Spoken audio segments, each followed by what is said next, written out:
the reason why I'm here is because I want to politicize this issue. We have a government that is completely sold out to Monsanto agenda. It is completely sold out to the big pharmacy agenda. And I'm representing the cannabis culture here today. I'm sure there are many brothers and sisters in that culture who are with me here today. So this is not just a separate, cannabis is not a separate issue from GMOs. The reason why is before there was Roundup, the way that you beat perennial weeds in a field before you planted your delicate crop was to plant a crop of cannabis broadcast thickly so that it came up like hair, and that would beat the weeds on that growing season. Then what they did is they would cut it off about that high above the ground, roll it flat, and drill the seeds of the next crop into those stalks. The roots of the cannabis of the previous crop would provide the drainage and the organic matter for that crop to grow. So instead of having Roundup, the future of South Africa could feature cannabis in the hands of the people, okay? Intelligently used in a crop rotation. The other thing is, cannabis was also made illegal so that Monsanto's soya would have a stronger foothold in the protein markets. Whereas soya requires all the heavy pesticides, the Roundup. It is a controlled crop where finding organic soya is very difficult today in South Africa. And if we actually mobilized for cannabis, we would also be mobilizing against GMOs. Cannabis seed in the hands of the people is a weapon against Roundup Ready soya. Okay, so then what I'm asking everyone here to look at the policy of the party that you support at this time. Very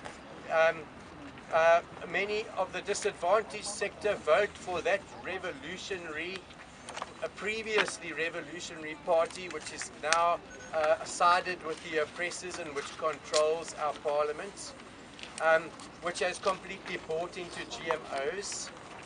Some people vote for the party that is kind of corporate orientated. It's the alternative. It's called the official opposition in this country. Both of those parties are pro-GMO. So how can you vote for what you're actually fighting against? How can you also vote for those parties if you're against cannabis prohibition?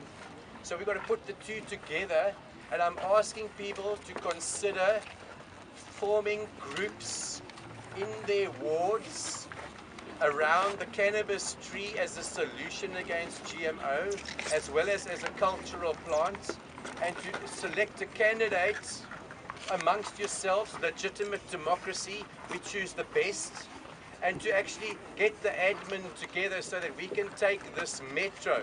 I'm speaking to a small crowd here, but small groups of dedicated people can change the whole future. Okay. So we're up against massive money and large doses of ignorance pumped into the people via the media. And but it's up to us to try and create those places of resistance where we can actually get enough candidates into this metro so that Cape Town goes GMO free. Yes. Okay. And that's the way in from the ground up.